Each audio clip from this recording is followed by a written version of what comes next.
मित्रांनो नमस्कार, पुन्हा एकदा स्वागत करतो आपल्या चॅनलवर, ज्याचं नाव आहे DK प्रोडक्शन. भरपूर दिवस झाला आपला व्हिडिओ पडला नाही. आज आलो आमच्या गणेश नाना, कवर नाना त्यांच्या शेतामध्ये आलो.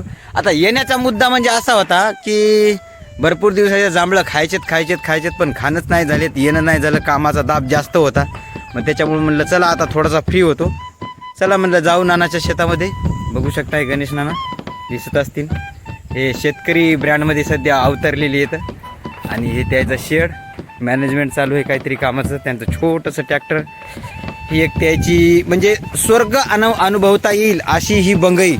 कारण प्रत्येक माणूस या बंगईवर येऊन स्वर्गाचा अनुभव घेतो असं म्हणता येईल, अशी ती बंगई. हे गणेश नाना बघू शकता, त्याच्या जांभळीचे जांभळं किती अप्रतिम पद्धतीने.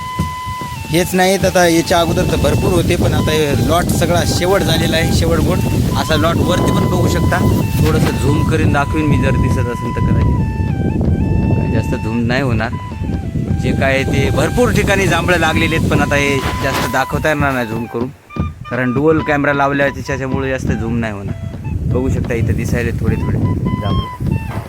तर अशा पद्धतीची गावाकडची मजा घेण्याचं काम एक मी करत असतो आणि प्रत्येकाच्या समोर एक गावातला काहीतरी किस्सा मांडण्याचा मी प्रयत्न करतो. पुन्हा एकदा बघू आपण जांभळं.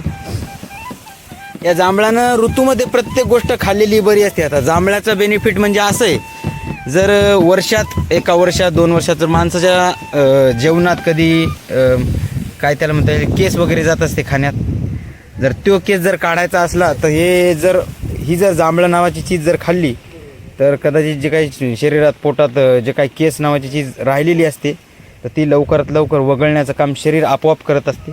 यासाठी वर्षातून एकदा तरी जांभळं खायला पाहिजेत. आणि शुगरच्या माणसासाठी तर खूप महत्त्वाचं आहे जांभळं खाणं, कारण याच्या बियापासून ते एक पावडर बनवून एक त्याची दवा होते शुगरची, जे काही साखरी बिमारी म्हणतात त्या पद्धतीची. तर चला, खूप छान पद्धतीतले आता जांभळं वगैरे तोडले, तर गणेश नाना थोडीशी हेल्प केली. हे बघा, सोबत आपण आणलंय मीठ आणि